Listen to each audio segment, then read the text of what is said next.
Jonty को painting करना बहुत पसंद था। एक दिन जब वह अपनी पेंटिंग शुरू करने वाला था, उसके चाचा उससे मिलने आए। वह कुछ देर तक अपने चाचा के साथ खेला और फिर उसके चाचा ने उसका अपहरण कर लिया। जब जोंटी के पिता ने उसे लापता पाया, तो उन्होंने जासूस मेहुल को बुलाया।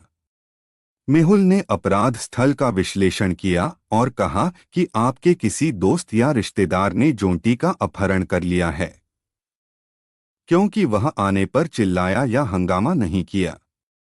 जोंटी ने अपनी पेंटिंग में एक सुराग छोड़ा। मेहुल को जोंटी के 3 चाचाओं पर शक था: रोहन, राहुल, राम।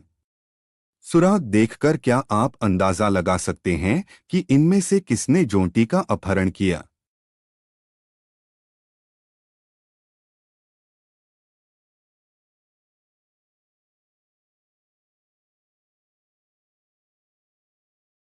अगर आप जोंटी की बनाई पेंटिंग्स पर नजर डालें तो वे रेक्टेंगल, एप्पल, मैंगो हैं।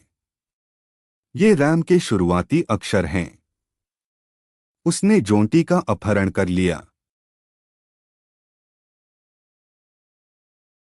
एक दिन मेहुल के पास बीरा का फोन आया।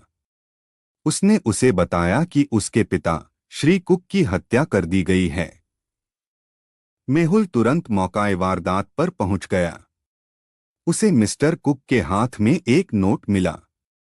उस पर कुछ अक्षर लिखे हुए थे: हत्या के वक्त घर में 5 लोग मौजूद थे।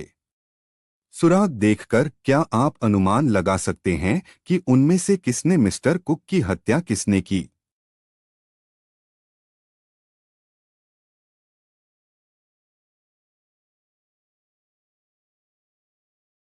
बिल हत्यारा है। मिस्टर कुक के हाथ में नोट पर के एक लिखा है। यदि आप अक्षरों को एक से बढ़ाते हैं तो आपको बिल मिलेगा। 3 दोस्त सना, रमा और पायल छुट्टियां मनाने गए। वे समुद्र तट पर गए और खूब तस्वीरें लीं। कुछ देर बाद उन्होंने सोशल मीडिया पर कुछ तस्वीरें जोड़ने का फैसला किया। लेकिन तस्वीरें अपलोड करते वक्त पायल फिसल गईं और फोन समुद्र में गिर गया। सारी तस्वीरें उस मोबाइल में थीं। जब रमा ने सोशल मीडिया अकाउंट चेक किया तो पाया कि उनमें से 3 अपलोड हो चुके थे। क्या आप इन तस्वीरों को देखकर अंदाजा लगा सकते हैं कि समुद्र में गिरा फोन किसका है?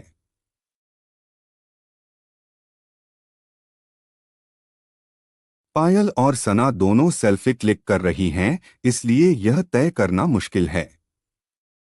लेकिन जिस अकाउंट पर तस्वीरें अपलोड की गईं वह अकाउंट सना का है।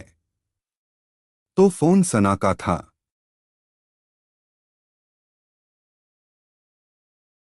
साइमन का बेटा एक हफ्ते से अस्पताल में भर्ती था। एक दिन साइमन अस्पताल में नहीं था और उसके बेटे को तत्काल रक्त की आवश्यकता थी। बेटे का ब्लड ग्रुप बी था और डॉक्टर इसे नहीं खरीद पाए। इसलिए उन्होंने साइमन को बुलाया। लेकिन साइमन ने फोन नहीं उठाया, किसी और ने उठाया। डॉक्टरों ने उन्हें स्थिति की जानकारी दी।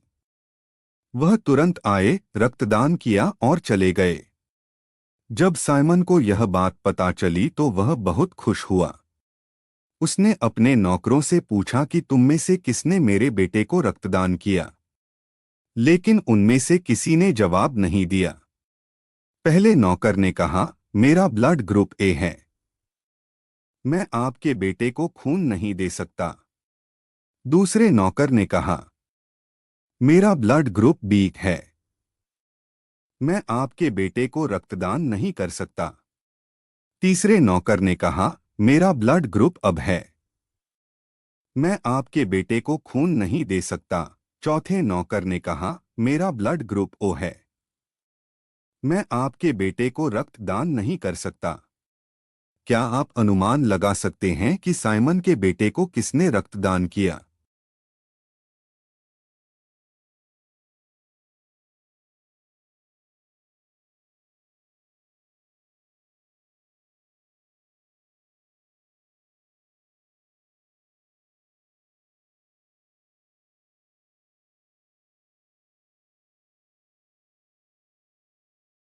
चौथे नौकर ने रक्तदान किया।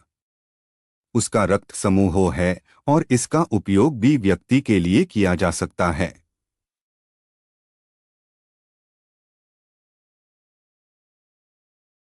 रिया एक महल में फंस गई थी। महल काफी ऊंचाई पर था। एक पेड़ खिड़की से जुड़ा हुआ था, लेकिन पेड़ बहुत कमजोर था और रिया का वजन नहीं संभाल पाएगा। महल के अंदर रिया को 4 दरवाजे मिले। पहले दरवाजे के पीछे एक भूखा बाघ है। दूसरे दरवाजे के पीछे एक भूखा भेड़िया है। तीसरे दरवाजे के पीछे कभी न मिटने वाली अग्नि है। और चौथे दरवाजे के पीछे घुप अंधेरा है। और कमरे में जानवरों के जाल लगाए गए हैं जो रिया के पैर को काट सकते हैं। रिया को कौन सा दरवाजा चुनना चाहिए?